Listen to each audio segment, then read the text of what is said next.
So I've gotten personally more like concerned about environmental stuff and making sure things are recycled. How did that happen? Because of Jane. He met this girl. Actually, I even like teaching environmental law, doing stuff. I didn't really care as much if I threw a bottle away instead of recycling it. But now, because of Jane, I will take it out of the trash and I'll take something home in my briefcase. But that is something that I was already kind of. So, yeah, but I was already kind of attuned to that because I said I don't want to ruin her world. Yeah. But so stretching that just a little bit further, if the federal government were telling you as a parent, like, this is what you could really be doing to help, wouldn't you listen?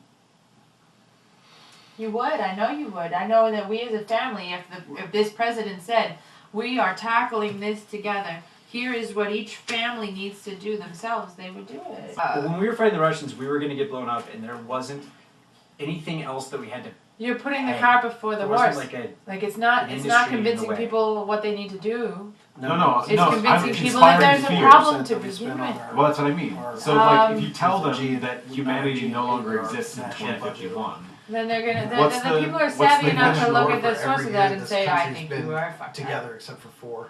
Okay. But it hasn't been at the expense of industry. If the joint forces of the federal government will tell them that, that is the best bet. I mean, one of the things I've been thinking about.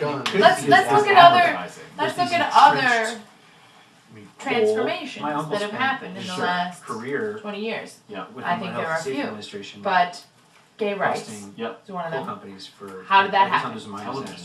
Television, yes, exactly. Cultural narrative. And like to be very honest, the death death of a generation that couldn't stomach it. Sure. Essentially, yeah. The death of a generation that didn't have those characters in their films and on television. One of the reasons he left is okay, let's think of another example. Just gonna let it happen.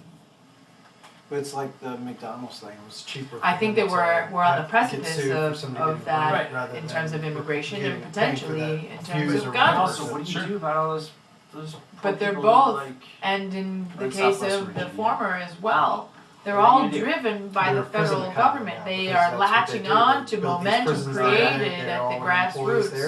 But the other areas where they actually still... With the very cynical purpose of using that for electioneering purposes. Or like, it's an imperfect system, but it works in some ways. I mean, that's why this movement has to be grassroots. That's why I'm going. Let's go back a little bit further, like, something like the Triangle, I'm thinking about the Triangle Shirtwaist Factory fire, like from the 1920s or whatever, where, all these women are at their sewing machines and they had the doors locked because those poor ass ladies were not allowed to leave and the fucking factory caught on fire and they all died.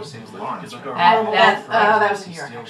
It birthed OSHA, you know what I mean? Yeah, really. It takes tragedy to kick us out of our ruts sometimes. So my only concern with this whole thing is that how do we experience tragedy? Is Sandy enough, or are we going to have to get past the point of no return? And then are we going to have to figure out the giant carbon sucking vacuum cleaner? It's kind of...